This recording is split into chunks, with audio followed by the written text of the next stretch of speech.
Being awestruck by the impeccable fictional universe and its visual cinematic beauty is a rare phenomena in a theater. Watching Avatar: Way of Water in the large screen IMAX 3D was one such rare experience for me in a long time. It is indeed a visual masterpiece created by James Cameron, one of the most revolutionary directors of our time. The hard work done by the complete Avatar team is phenomenal, and the technology used by James Cameron in both of his movies will definitely be remembered as milestones for the world of visual cinema. Let's discuss and analyze in this video this movie in detail and whether this movie is worth your bucks or not.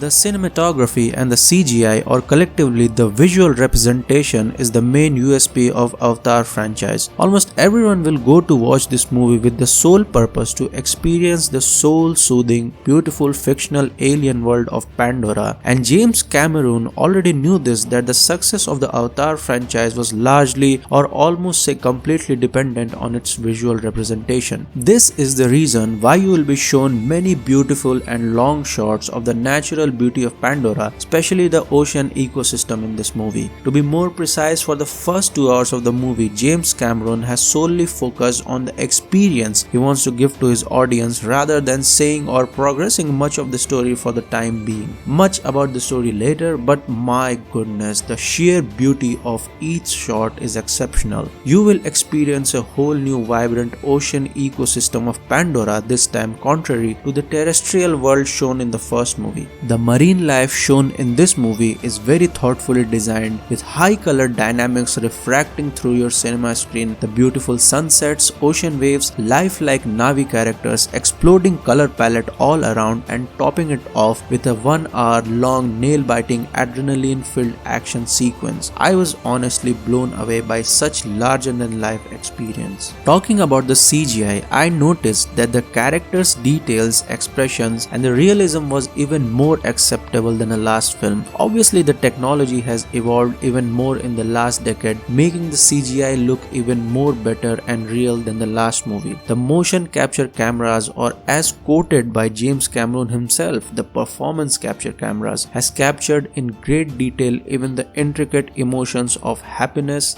anger, sorrow, and joy of the actors in the movie. I most of the time while watching the movie forgot that these blue Navi people are actually computer generated images. Trust me, they felt so realistic this time. Even small details like light bouncing off the wet skin of the characters in most of the scenes look insanely real. Honestly, this was the best CGI I have seen in a movie till now, which almost felt real. The story of Avatar: Way of Water is a continuation of the first Avatar movie, depicting the events a decade after the incidents from the first one. Jake Sully and his better Navi half Neytiri now have a family together, but the sky people or the humans have come back on Pandora for colonization. After watching that amazing train explosion and action-packed sequence at the beginning of the movie, I thought, are we going to see the same story of the clash between the rebellions and the colonizers in this part too? But I was glad it didn't turn that way. Well, basically it is a story of rebellions versus the colonizers, as the whole point of James Cameron's Avatar is to point out the colonization and environment degradation by humankind, but with the exploration of a new world in this part. This movie is set in a new part of Pandora, into the territories of the Metikaina clan, a different race of the Navis who live around the ocean reefs and shores. Honestly, the story of the movie is quite average, neither bad nor great. As I said earlier, in this 3-hour long movie, the major focus were the visuals, showing the characteristics and the lifestyle of the Metikaina clan Navis and the extensive portrayal of the vibrant oceanic world. But there was a point where even the beautiful visuals of the flora and fauna started to seem an exaggeration, and I craved for a little story progress. But after that, the story story again starts picking up the pace and then suddenly hammers you with an incredible 1 hour long mind-blowing action sequence where the story solidifies the significance of the new characters, that is Jake and Neytiri's kids and Spider. The movie also has a very emotional ending talking about the significance of family and the love they have for each other. Overall, the story of Avatar 2 is decent and the incredible visuals and CGI make it even more appealing. There are 22 different background scores used in the 3-hour-long movie composed by Grammy Award winner Simon Franklin, who also worked for the first movie's theme alongside late James Horner. There is also a song performed by The Weeknd known as Nothing Is Lost, which beautifully depicts the bond of the Scully family. The background scores are amazing, doing every bit of justice to support the film's approach in presenting the beauty and vibrancy of Pandora and its diverse flora and fauna. All the amazing action sequences as well as the emotional sequences. But to be precise, they are not as great as background scores of Interstellar or any other masterpiece from Hans Zimmer, which alone gives you chills. Still, the music of Avatar: Way of Water does the job.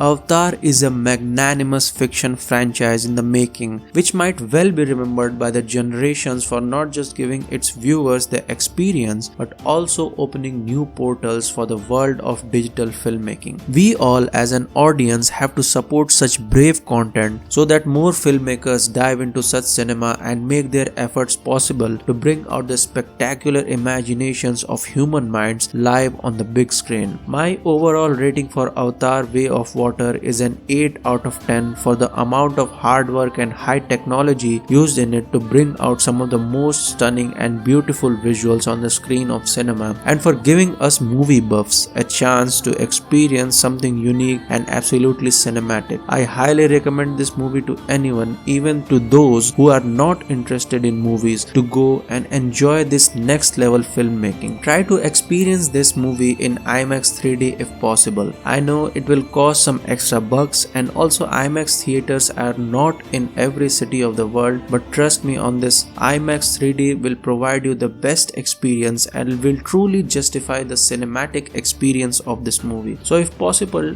do try it in an IMAX 3D cinema. This concludes my review for Avatar: Way of Water. I will try to bring more such reviews and videos on movies, animes and games in the future. Do support this channel by subscribing it and liking this video. I will see you soon in the next pop culture video.